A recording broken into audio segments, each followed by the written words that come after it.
20% dollar চেচনত আপোনালোক সকলোকে স্বাগতম জনাইছোঁ।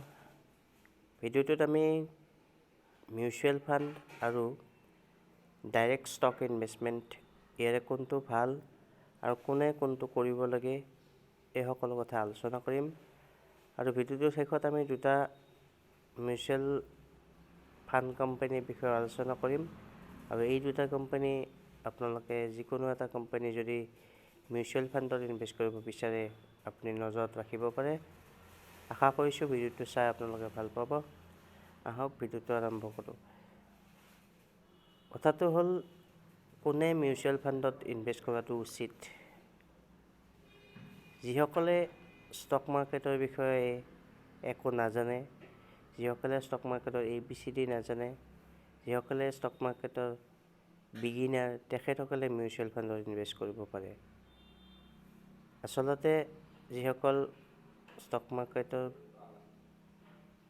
নলেজ থকা ব্যক্তি তেখেতসকলে মিউচুৱেল ফাণ্ডত ইনভেষ্ট নকৰিলেও হয়, কাৰণ যদি ষ্টক মাৰ্কেটৰ নলেজ তেখেতসকলৰ আছে তেতিয়াহ'লে মিউচুৱেল ফাণ্ডতকৈ ষ্টক মাৰ্কেটত ৰিটাৰ্ণ বেছি আৰ্ণ কৰিবলৈ পাৰিব।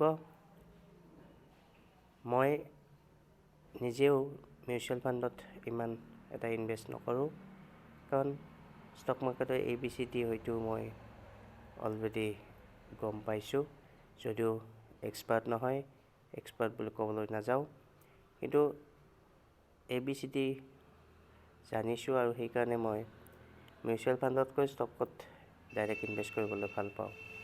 কিন্তু যিসকল বিগিনাৰ তেখেতসকলে প্ৰথমতে ষ্টকত ডাইৰেক্ট ইনভেষ্ট কৰিব নোযোৱাটোৱে ভাল, কাৰণ ষ্টকত ৰিস্কটো বেছি। মিউচুৱেল ফাণ্ডত আপোনাৰ পইচা ফাণ্ড মেনেজাৰে লৈ তেখেতসকল যিহেতু এক্সপাৰ্ট ষ্টক মাৰ্কেটৰ, তেখেতসকলে ভাল ঠাইত নিশ্চয় ইনভেষ্ট কৰিব।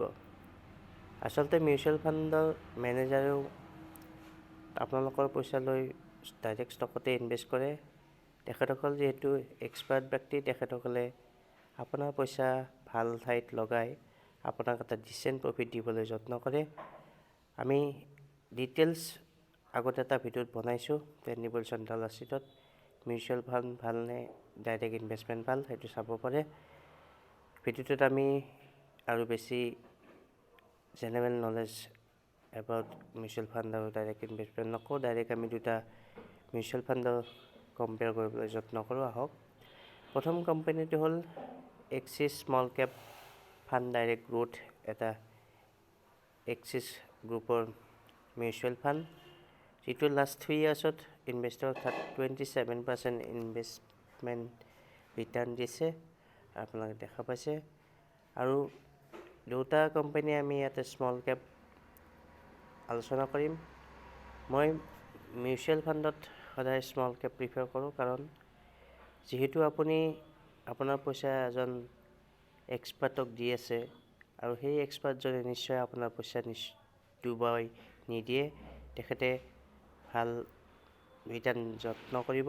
আৰু ভাল ৰিটাৰ্ণ সদায় স্মল কেপত পায়। হাই ৰিটাৰ্ণ, হাই ৰিস্ক বুলি কওঁ আমি স্মল কেপক, কিন্তু ৰিস্ক ফেক্টৰটো যিহেতু এজন এক্সপাৰ্ট মানুহে আপোনাৰ পইচা ইনভেষ্ট কৰি আছে, সেইটো অলৰেডি ৰিডিউচ কৰি ল'ব। আৰু যিহেতু স্মল কেপত হাই ৰিটাৰ্ণ পায়, গতিকে আপুনি হাই ৰিটাৰ্ণলৈকে যোৱাটোৱে উচিত। ৰিস্ক অলৰেডি মেনেজাৰে হেণ্ডেল কৰিব, গতিকে লাৰ্জ কেপ বা ব্লু চিপ মিউচুৱেল ফাণ্ডতকৈ স্মল কেপত মই প্ৰিফাৰ সেইকাৰণে বেছিকৈ কৰোঁ।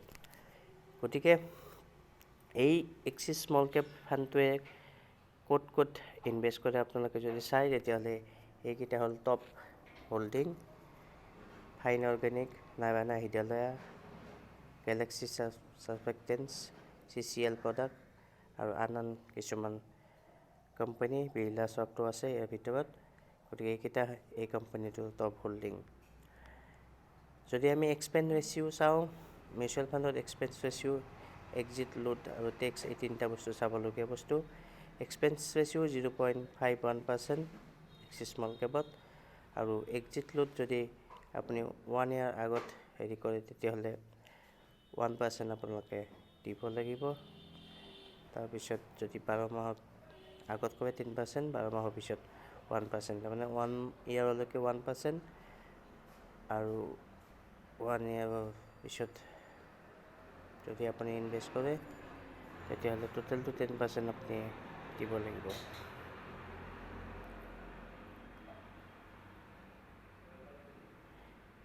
যদি ষ্টাম্প ডিউটি চাওঁ তেতিয়াহ'লে 0.005% আৰু টেক্স 15% যদি আপুনি 1 year আগত কৰে, আৰু 1 year পিছত কৰিলে 10% যিটো নৰ্মেল টেক্স সেইটো দিব লাগিব।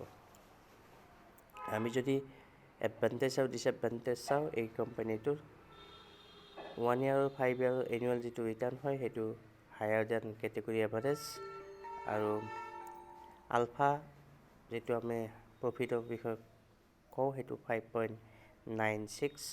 আলফা আৰু বিটাৰ বিষয়ে নাজানে যদি আপুনি ট্ৰেণ্ডিবল চণ্ডাল চিটত অলৰেডি ভিডিঅ' আছে, চাই ল'ব। আৰু লোৱাৰ এক্সপেন্স ৰেচিঅ' যিহেতু 0.51% অনলি, গতিকে এইটো এটা এডভান্টেজ। আৰু ডিসএডভান্টেজ হ'ল হায়াৰ AUM হ'লে লোৱাৰ ৰিটাৰ্ণ হয়তো ফিউচাৰত হ'ব পাৰে, কাৰণ বেছি ফাণ্ড অলৰেডি আছে, গতিকে লং টাৰ্মত ৰিটাৰ্ণটো হয়তো অকণমান কমিব পাৰে। যদি আমি ৰেংকিং আৰু ৰিটাৰ্ণ চাওঁ তেতিয়াহ'লে 1 yearত ৰিটাৰ্ণ 3.6, 3 yearsত 27, 5 yearsত 17.6 আৰু অল টাইম 23.7% ৰিটাৰ্ণ অলৰেডি দিছে। নেক্সট কোম্পানীটো হ'ল small cap, SBI small cap fund direct growth. এই কোম্পানীটো লাষ্ট 3 yearsত 28.61% ৰিটাৰ্ণ অলৰেডি দিছে ইনভেষ্টৰক। আৰু টপ হোল্ডিং হ'ল ইয়াৰে blue star, lemon tree, Vedanta fashion আৰু যিদৰে কিছুমান কোম্পানী, ফাইন অৰ্গেনিক ইয়াতো আছে, ফিগাৰ্ড আছে, এই সকলোবোৰ স্মল কেপ কোম্পানী। যদি আমি ৰিটাৰ্ণৰ ৰেংকিং চাওঁ তেতিয়াহ'লে লাষ্ট 1 yearত 7.4, 3 yearsত 28 আৰু 5 yearsত 13 আৰু অল টাইম 25% ইনভেষ্টৰক ৰিটাৰ্ণ জেনেৰেট কৰি দিছে। এক্সপেন্স ৰেচিঅ' 0.71, এক্সিছতকৈ অকণমান বেছি, আৰু এক্সিট লোড 1% যদি আপুনি 1 year আগত কৰে, এইটো SBI আৰু এক্সিছৰ একেই। আৰু ষ্টাম্প ডিউটি 0.05% আৰু টেক্সো অলমষ্ট ছেম, SBI আৰু এক্সিছ বেংকৰ 15% 1 year আগত কৰিলে, আৰু 1 year পিছত কৰিলে 10%। আৰু প্ৰ'ছ আৰু কন যদি চাওঁ তেতিয়াহ'লে 1, 3, 5 yearsৰ হায়াৰ কেটেগৰিকেল এভাৰেজ ৰিটাৰ্ণ আৰু আলফা 6.87, এইটো তাতকৈ অকণমান বেছি প্ৰফিট দিয়ে, আৰু লোৱাৰ এক্সপেন্স ৰেচিঅ' 0.71। আৰু যদি আমি ডিসএডভান্টেজ চাওঁ একেই হয় আগৰটোৰ নিচিনা, হায়াৰ AUM হ'লে লোৱাৰ ৰিটাৰ্ণ ফিউচাৰত হ'ব পাৰে। চ' এইটোৱে আছিল এই দুটা কোম্পানীৰ বিষয়ে আপোনালোকক জনাবলগীয়া কথা। আপোনালোকে যিকোনো ইয়াৰে এটা কোম্পানীত যদি মিউচুৱেল ফাণ্ড ইনভেষ্ট কৰিব বিচাৰে তেতিয়াহ'লে কৰিব পাৰে, দুটা কোম্পানীয়ে ভাল।